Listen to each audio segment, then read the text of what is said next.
Welcome to Otto's Garage.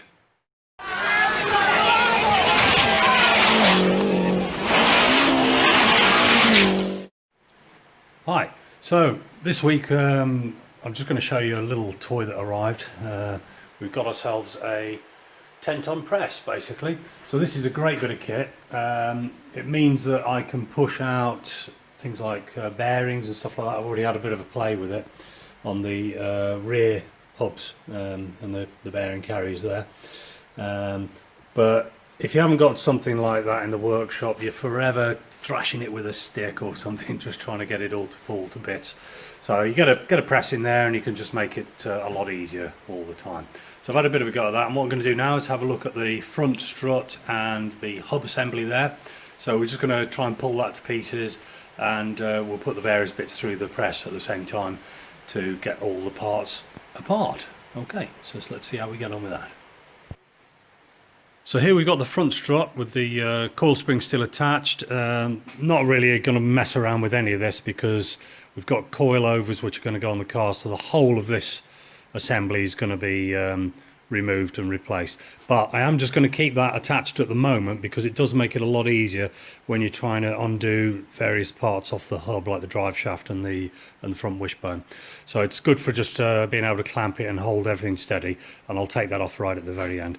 So what I'll do is I'll get a couple of parts off and we'll see how we get on with it. Right, so the bearing is held in with a little spring ring on the edge. You can just see where the two meet there.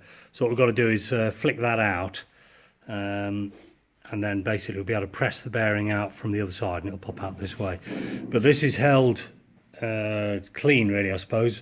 There's a dust seal on each side which goes on there, and until you pry the dust seal off, you're not going to be able to see that ring underneath. So you've got to try and make sure you expose it all before you actually press it out.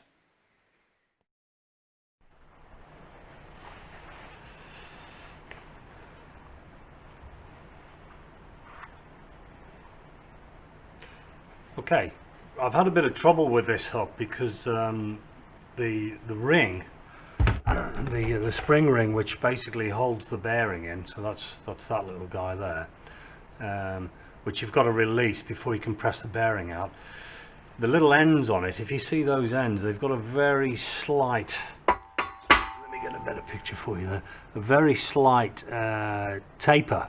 So that what happens is that when you get a screwdriver in behind, you can leave them away from the groove that's machined into the hub, and then basically she'll pop out. So it's a little bit like a circlip, but there's no facility for putting circlip pliers in. You've only got those two.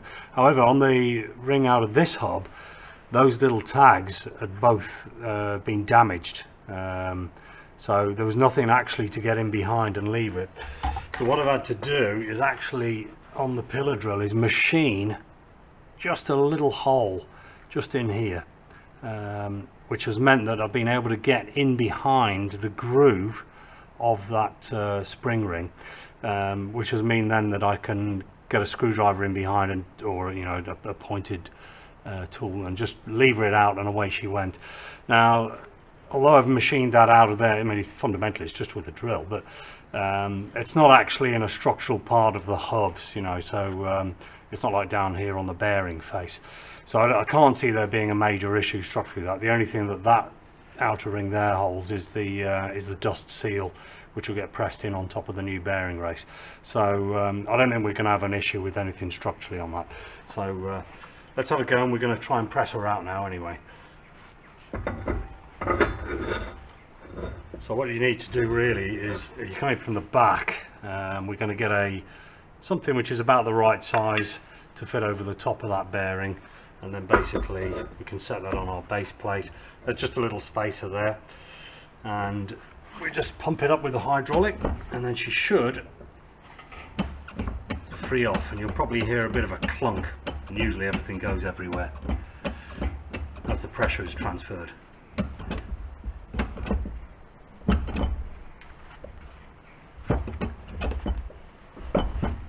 That's a good one. There she goes. So that's actually quite free. That might be because I had a lot of WD-40 in there and I was trying to free that ring off. Okay, so what we've got to do now is just free that back up. because I'm guessing that it's pressed itself down as far as we can go without spacing the hub off. And we take the spacer up, and you can see there inside that indeed the bearing has moved down the casing, and we have a look on the other side, and yeah, there you go. So she's flush there at the moment. So what I've got to do now is space the hub off the work surface, and then she should pop straight the way out, all being well. So these are the rear trailing arms and the rear hubs. I've used the press and just basically taken out the bush out of this end.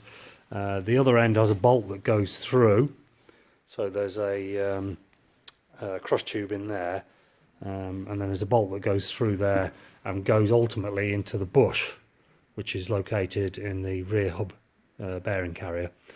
And then that basically, the front end of the trailing arm is connected to the chassis ahead of the rear wheel, runs back to there, so that's stopping any forward and aft movement, which the previously shown powder coated control arms that I made with the rose joints on, they basically don't have enough strength in them laterally, so you have to have the rear trailing arm basically to hold those, stop those moving.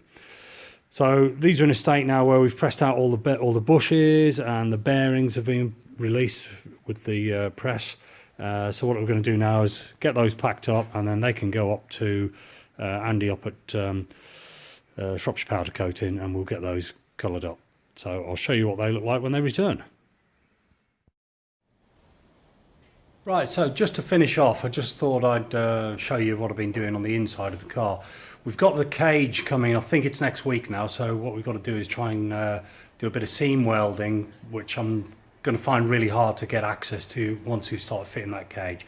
So what we've done is just ground off a little bit of the paint around these seams where all the panels are, so they're just spot welded in the factory, and if you can do a bit of seam welding on it, it just adds a bit of strength. So on the other side there you can see where we've run around the bulkhead and some of that floor panel on that front, and then I've just been working my way back and across the back of the car there. So really I've got this side to do, and then run around the front well as well. So hopefully that doesn't take too long really, but it's all got to be done, and it all takes a little bit of time, but it's just basically fitting it in amongst other jobs. So when that cage does come, at least we can get on with actually getting it in its position and trying to start fitting it. A quick update on these hubs that have just come back from the powder coaters. So basically what we've got is we've gone silver on the hubs, that's the rear and the front hubs there. Got some SKF bearings for it, so they're going to have to be pressed into them. And then the rear suspension arms as well, I've had those done red as well, so we're going to be matching up with the rose jointed ones that we've done before. There's a little bit of pitting on those, but I'm not that bothered. Basically they've been through the blaster, there's no rust in there anymore, but obviously the surface has just got a little bit of dimpling on that. But yeah, other than that, she's fine. And we've got some nice shiny new hubs there. So they're all going to go into the rear carriers when the bearings get all those pressed in. And then we've got some Powerflex bushes. So come with the black series on there. So they're basically geared up for motorsport use. They're a little bit harder. So rather than having everything rose jointed, we will have a little bit of give here and there in it. So that's cool. So that's the next job really, is to get those rebuilt, get the bearings pressed into them, get the hubs pressed into them, and then I'm waiting for a diff carrier to arrive, a new diff carrier, because the old one's a bit on the rusty and thin side. So when the new diff carrier comes in, we're going to be able to get out on the car, just get everything offered up, and then we'll be able to get on our wheels hopefully, which will be quite nice, just for moving it around and just see what it's like. The car at the moment is on the sill stands that we fitted before, so that I can just carry on with getting the seam welding done on it, and then getting that cage welded in hopefully. So we'll just keep going with it and watch this space, guys. I will see you next time, and thanks for watching Otto's Garage.